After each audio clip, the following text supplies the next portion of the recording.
Hello, I'm Richard Parfect, and I look after specialist assets research within MGIM. Within that, I cover the property space via a selection of REITs.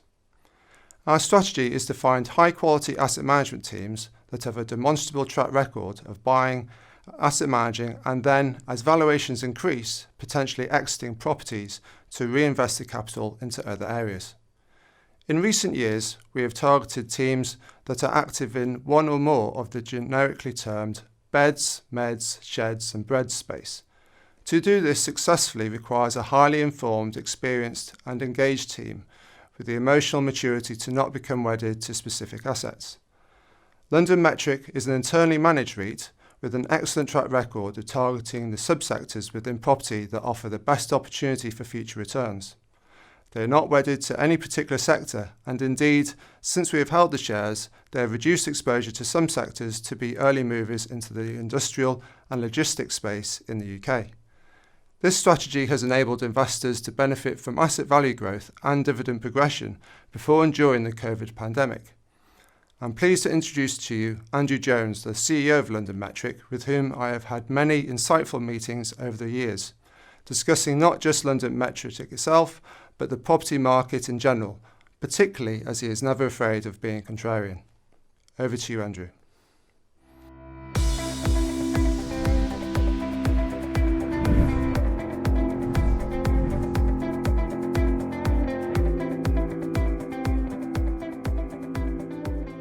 Hello, ladies and gentlemen. My name, for those of you who don't know me, my name is Andrew Jones. I'm the Chief Executive and co-founder of LondonMetric Property. This morning, I'm going to talk you through my thoughts on the real estate market. I'm then going to go on to talk about our highest conviction core, which is the logistics sector, and go through that in a deeper dive. And then go on to give you a little bit more information and backdrop about LondonMetric, its history, an overview of the company, where we sit today, and also the activity that we hope to execute in the future. And then I'm going to finish off with a look forward slide with our thoughts about where the real estate market's going and the sectors that we want to continue to allocate capital into. So without further ado, I'm going to just go on to talk about the structural forces that we're all living with today, which continue to have an impact on real estate. The fact of the matter is we've obviously lived through an incredibly difficult period, arguably unprecedented period, over the last 18 months or so, and that has accelerated a number of these forces, trends, and consequently they are having a profound and in many cases permanent impact on various real estate subsectors. The fact of the matter is, technology continues to impact how we work, shop, and socialise. And as you can see there, there are companies that didn't exist 5 or 10 years ago that are now very much part of our everyday lives. Whether or not it's Airbnb in hospitality, flexible working providers such as WeWork and IWG. In transport, it's Uber, Lyft, Wheelie. And more recently, in retail, disruption that initially started with Amazon, a decade or so ago in the United Kingdom, now being joined by a number of what we call the rapid delivery grocery companies such as Getir and Gorilla. And obviously, in the restaurant trade, disruptions coming in the form of Deliveroo, Just Eat, and obviously Uber Eats. Also worth probably pointing out that we which obviously you're already aware of, is that we do live in a world of zero interest rates, negligible bond yields, and in many cases melting dividends. And there is therefore an almost desperate search for income. Interest rates. Everybody tells me that interest rates are going to rise, but nobody can tell me when. They've been telling me they're going to rise for at least the last 10 years since we started to come out of the impact of the GFC. And together with that scene is also exacerbated by the fact that we are living in a, like often referred to as the beginning of a demographic tsunami, where people are getting older, they're living longer, and therefore their need for income is indeed growing. And we think that the right real estate in the right structurally supported subsectors is a phenomenal investment opportunity for some of these investors. And I'll come on to talk about that in a little bit more detail later. And then finally, we talk about urbanisation. Certainly in the commercial world, there's a continuing increased competition for space. The fact of the matter is, we as a population, our expectations and our aspirations grow every single day. A couple of years ago, we might have ordered something online and been happy with a 3 or 4, 5 day delivery slot. Now we're expecting it in, 3, 4, 5 hours. And therefore that is changing the makeup of demand for real estate close to where people live and work. And that's something that will continue to drive our own thoughts around where we want to allocate our capital within the United Kingdom. The fact of the matter is the UK is as a population, we've embraced internet shopping probably more than any other population or any other country in the world. Our penetration is higher than almost anybody else. And as I said to an investor recently, if internet shopping was an Olympic sport, then we would be on the podium. As a result of some of those structural changes, what we have seen in the UK real estate market has been an increasing polarisation of performances. The gap between the winners and losers has never been bigger. And as you can see on the chart on the right-hand side there, back in 2016, the gap was around about 700 basis points between the best performing subsector and the worst performing subsector. Last year, that gap was 3,800 basis points. The fact of the matter is, the winners have been unmasked and are going to win by a greater degree, greater amount of victory, whereas the losers continue to see value erosion, and that is something that we can expect to continue. The fact of the matter is, sheds, beds, breads and meds, for want of a better description, are going to be the standout performers. We think shopping centres will continue to see value erosion as rents continually reset as a result of consumer shopping patterns changing and the demand for physical space dropping. Retail parks, proving that not all retail is the same. Retail parks, we think, will be more resilient, simply because they offer a degree of convenience that means that they can, operators can dovetail their physical presence on a retail park with their online offer more seamlessly than they can in a shopping centre, and therefore you get a true omni-channel operation. And I think that if you look back over the last 18 months across the retail piece, department stores and what we refer to internally as apparel retailing has been very, very tough. Very, very tough.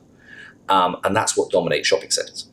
Conversely, in retail parks, a lot of the retail parks are dominated by DIY. They're dominated by the discounters such as B&M, convenience groceries, the Aldis, the Lidls, home and electricals. Those sectors have done very, very well. Oh, I've also got to add pets in. And those are your traditional retail park tenants. And so therefore they have had a very strong 18 months. They have all had actually a very good COVID. Unlike the department stores and the apparel and fashion retailers that dominate the shopping centres. And then finally, the office sector. We have very, very little office assets and very little office experience, but we do think about the office outlook as being uncertain. And I think it's very difficult to predict, as the work from home, continues to disrupt occupancy. And I don't think we're going to get any clarity from that for a number of years. And then finally, the other macro trend that is going to impact sectorial performances is, as I touched on already, is the fact that we live in a world of very, very low interest rates and bond yields. And I think that will see an increasing amount of new investor demand for well-let real estate assets in the right structurally supported sectors that deliver that reliable, predictable and hopefully growing income stream, which is very, very difficult to get elsewhere in that low interest rate world that we live in today. We often refer to it as TINA. There is no alternative. So just a little bit of the investment backdrop of where the real estate market is today. It's been through, the real estate market traditionally goes through various cycles. So if I think back to as we came out of the global financial crisis, the fact of the matter is, with the benefit of hindsight, we should have bought any asset in any sector. The fact of the matter is, buy the market. Yields were at attractive levels, And the fact, and in the subsequent years, what we have seen obviously is yield compression, and therefore all boats have risen on that particular tide. However, then back in 2015-16, we as a business began to look at the various subsectors, and I'll come on to talk about this because it's relevant to how the LondonMetric portfolio has evolved over the last 8 years or so. We started to look at the sectors and trying to identify what we think were going to be the winning sectors. And those were the ones that were going to be structurally supported by the macro trends that were taking place in the wider world. And I talked about it before about, it's sheds, beds, breads and meds. And for us, that continued to frame our thought process from 2015 onwards. And that's what drove our big investments, certainly into the logistics market, but also into the convenience grocery market as well. And then more recently, we've continued to focus or spent more time thinking about not only being in the right sector now, but also wanting to own the right assets within that sector. And that for us has seen us sell out of some of our logistics investments that we purchased back in 2013, 2014, 2015, where we've enjoyed some rental growth, but material yield compression. And today we think that yields for logistics assets are quite low, and therefore if that is a sustainable metric, therefore it needs to be supported by good rental growth. And our view is that rental growth across the logistics market will not be completely uniform, and therefore returns will be increasingly dictated by the quality of the asset, the geography, the quality of the tenant, the occupational contentment, the weighted unexpired lease term.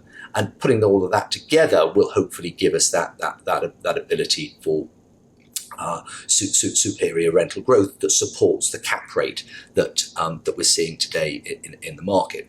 Taking a step back on my next slide, the logistics market, looking at with at a holistic level, you've seen a lot of money coming into this sector. Not surprisingly, it's a winning sector in a market that is increasingly polarizing. So as an investor, you've got to be in, you've got to run your winners and sell your losers. As a result, we've seen strong performances, both from a capital value perspective. You see there, year-to-date values are up 11%. Huge amount of investment coming in.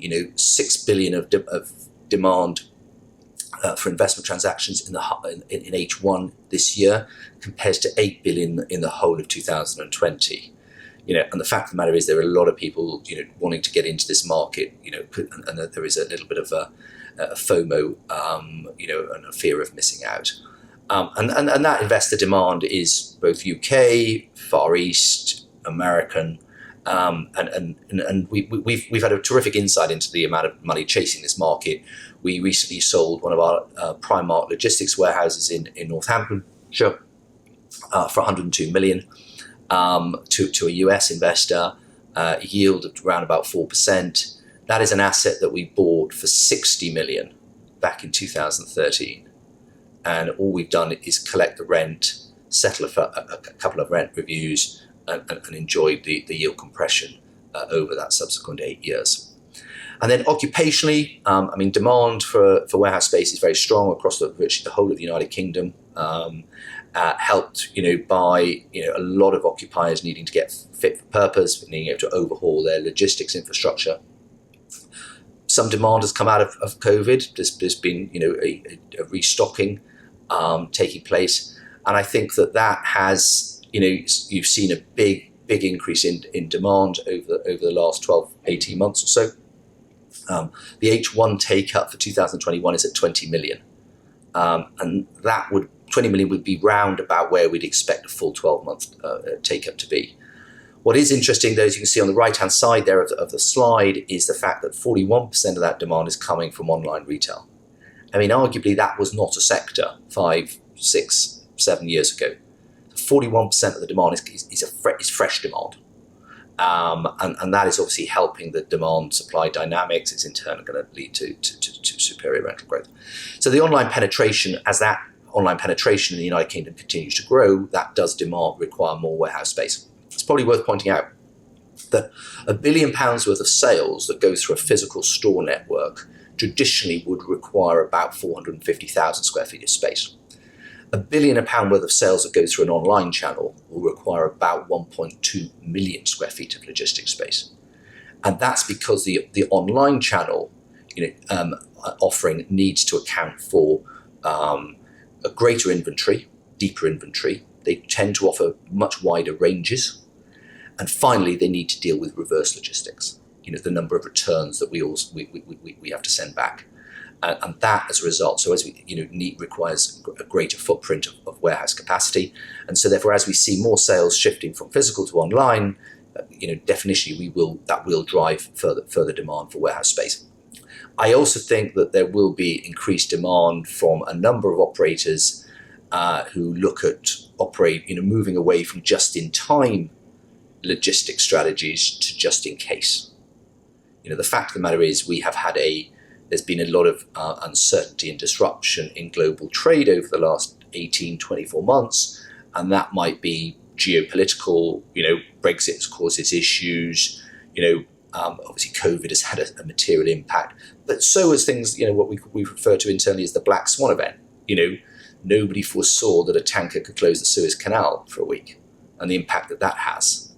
And so therefore, I think a number of businesses will increasingly look at their inventory that they hold on the island of Great Britain and maybe decide that we actually need a deeper inventory for certain items, and that also I think could lead to more demand.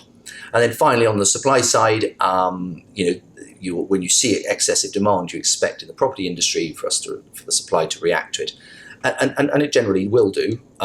It's more difficult in logistics, particularly in regional and urban logistics, because the land isn't there. And the fact of the matter is, urban land, has higher values for almost any other use apart from logistics. Whether or not it's, build to rent, whether or not it's student accommodation, retail, office, hotels. The fact of the matter is, the rental value and the capital values of logistics assets is at the bottom of that list, and therefore, finding new land in urban locations for new supply is extremely difficult. And therefore, that's why I think that that is why urban logistics is our strongest conviction call. Some of those traits also exist in the regional logistics market, probably not to the same degree, but they still exist. And there are also constraints in the mega shed market. The big box market does have some supply restraints, but they are not going to be as great as the supply constraints that you get in the urban market. So when you put those together, you get superior rental growth. You have excess demand, you have finite supply, you have superior rental growth. And as you can see there on the slide on the left-hand side, over the last 10, 11 years or so, you've seen better market rental growth in the logistics sector, I suspect, than anywhere else. The slide on the right-hand side is actually our own experience, and this is not hypothetical rental growth. These are actual rent reviews that we have settled, either through open market negotiations or through contractual rental uplifts that we have within our various leases. And as you can see there, those are the rent reviews that we've done, settled over during our last financial year. And urban logistics is obviously the standout performer there, as you can see. But again, very strong performance coming from our regional assets as well. And mega, whilst it's not as strong as the other two, it's still positive. And there aren't many sectors that you can say that about. And I think so. This is real live data. We continue to populate this slide every time we settle another rent review. And that's information that we'll continue to share, with our investors during our half-year and full-year presentations. And also, what we are continuing to do is to analyse why, within the various subsectors, why certain geographies are performing better than others. And is it because of the fact that the southeast is going to perform better than the northeast, or is London going to outperform Birmingham? So we're still that's work in progress, but it's something that we will continue to investigate and interrogate so that it can again fine tune our capital allocation decisions. So a little bit of backdrop on LondonMetric for those who don't know us. LondonMetric was formed through the merger of Metric Property PLC and London and Stamford PLC back in the first quarter of 2013. Today we are a REIT. We are a REIT by definition, but we also are a REIT in the way we think and operate. We have a £2.6 billion portfolio. I'll come on to talk about that in a bit more detail on the subsequent slides. But the portfolio has gone through an enormous change since our merger 8 years ago. As I say, we've taken advantage of the structural shifts that have taken place and tried to align our real estate assets towards those. In keeping with our REIT approach, our objective is to deliver a reliable, repetitive and growing income, because we believe that is how we can give you superior investment returns. And we pride ourselves on our progressive and covered dividend. And our aspirations are in time to become a dividend aristocrat. I mean, we've got a number of years to go before we achieve that accolade, but it's something that is firmly in our sights. And then I should just also say that I'm as I said at the introduction, I'm co-founder of this company, and as a result, myself and my fellow directors have a strong alignment of interest. It is an internally managed, and we are all employees, but we are shareholders first. And that affects how we our decision. We are eating our own cooking. I think combined management are now the 8th largest shareholder. And so, we're on exactly the same side of the page as all of our other investors. There are no conflicts of interest. We stand shoulder to shoulder with all of our investors. And the fact of the matter is it helps frame our thought process and our decision making. And, and as I often say, I think that it's a powerful message to send out, because I do believe that capital, we will attract capital if we treat it correctly, and that is something that we think about deeply. So then a little bit more into how the LondonMetric portfolio has evolved over those 8 years. As you can see, back at the time of our merger in 2013, eclectic mix of London assets, both residential and office. A quarter of the asset base was in retail parks, and about 21% was in the distribution sector.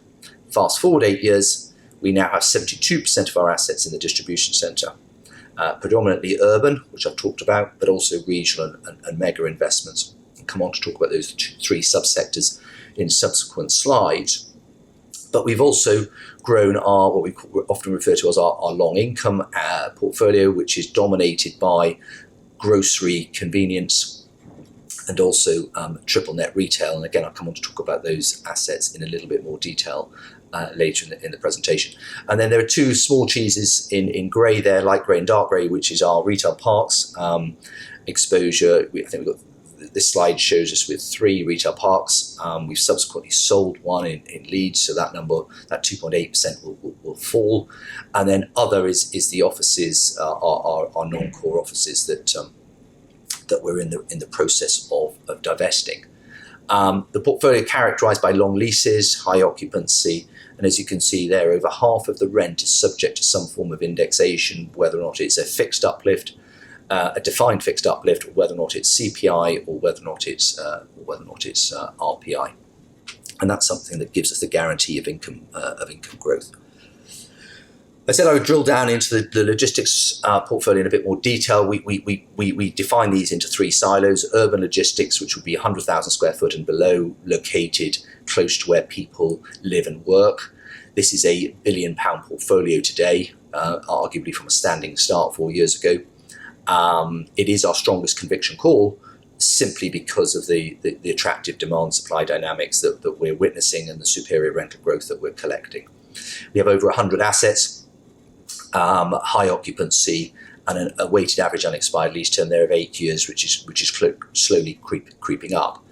But I think it's if you look at the rental growth that we secured over the last 3 years, we're talking here around rental growth of between, I talk about it, round about 4%, give or take. Last year, the rent reviews we settled delivered 3% per annum. Over a 3-year period, it's just over 4% per annum, and that's why it's one of our strongest conviction calls. Regional, that's a £500 million portfolio across 11 assets, long average weighted unexpired lease terms, full occupancy, and again, some strong rental growth metrics there of between 3 and 4%.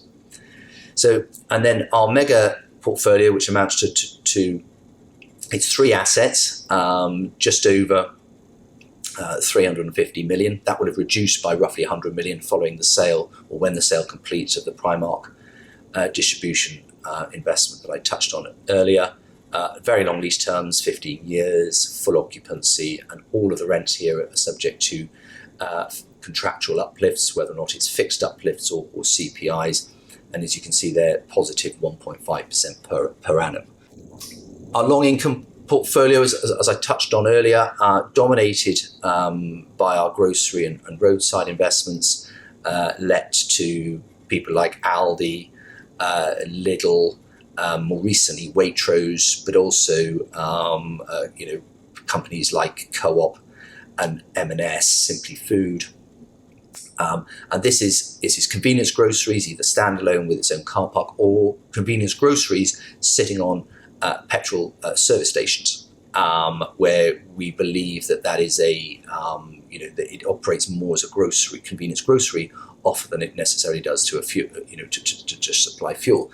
And that's something that we have very strong views on, and how that petrol market evolves. The fact of the matter is, I don't mind if they're selling petrol, hydrogen, water, gas, diesel, or electricity out of those pumps. It really doesn't bother me. What I do know is that actually, whilst there's a halo spend that's going to take place whilst people are doing those tasks, and that tends to be going in, getting a coffee, buying a top-up grocery food, and that's something that that market we think is something that's going to evolve as consumer trends continue to shift.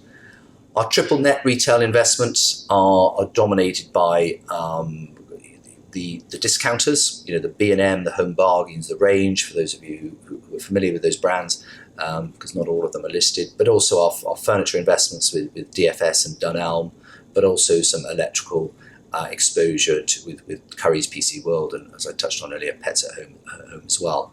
And that sector has been out of favour. It's had a very, very strong 12 months, and it will continue to have a very strong 12 months, because investors are continually attracted, to the high initial yield. You can see it there, 6.5%, 10-year weighted average unexpired lease term.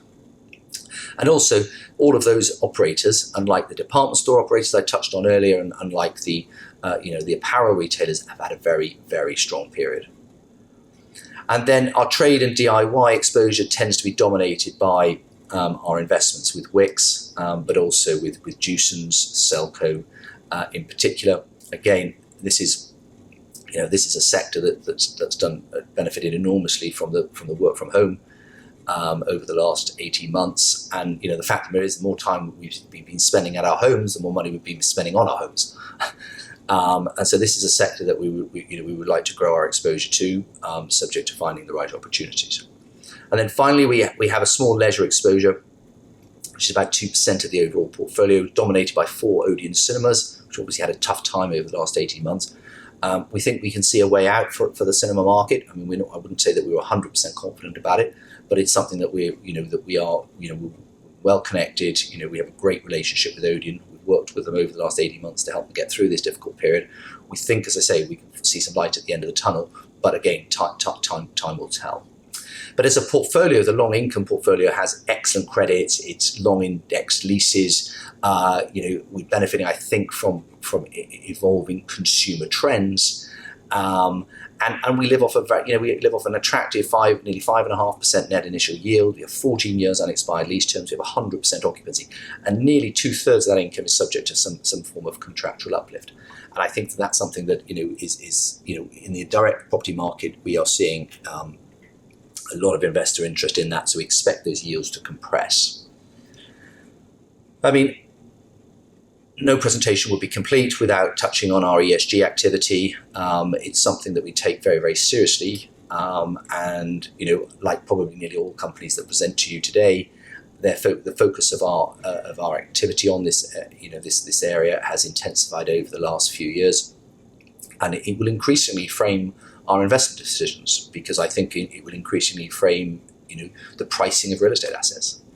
The fact of the matter is, I think that if you don't embrace what's going, this evolution, you're going to find out that you're holding some assets that look like melting ice cubes, and that the liquidity for some of these poorer buildings will fall, and price will take the pain. So this is something that has had a huge amount of attention and focus from us at all levels throughout the organisation over the last 3 or 4 years, we're not where we want to be, but we're a long way from where we were.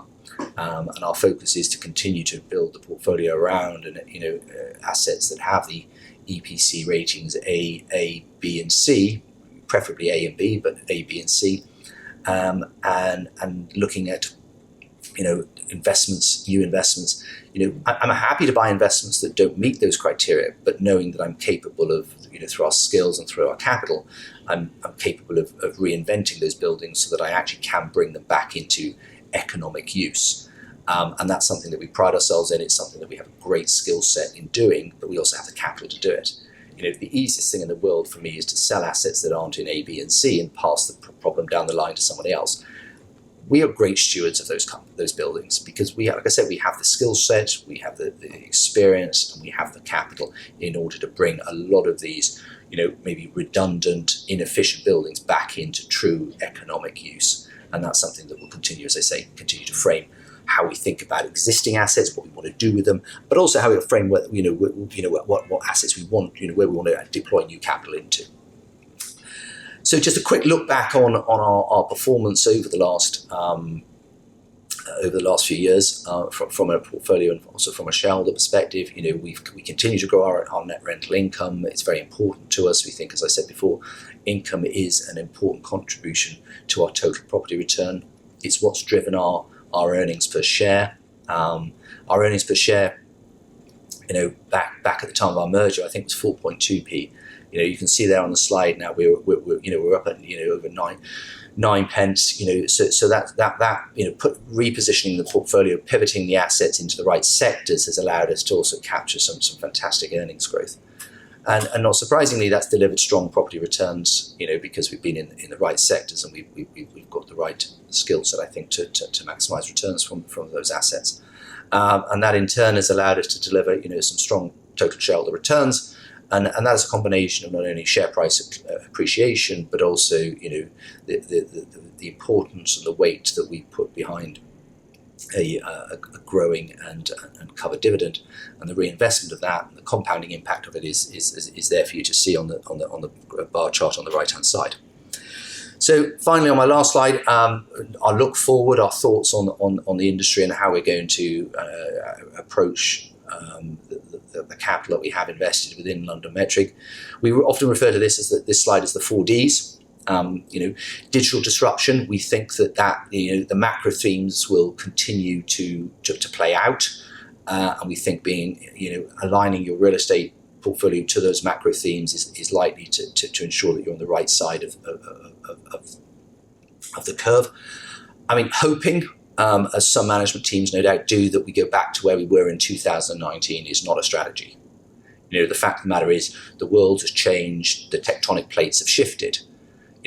Online retailing, has accelerated to, over 30%. And whilst that 30%, it's up, it'll probably drop back a bit as we get back to full reopening, hopefully in the autumn and the winter.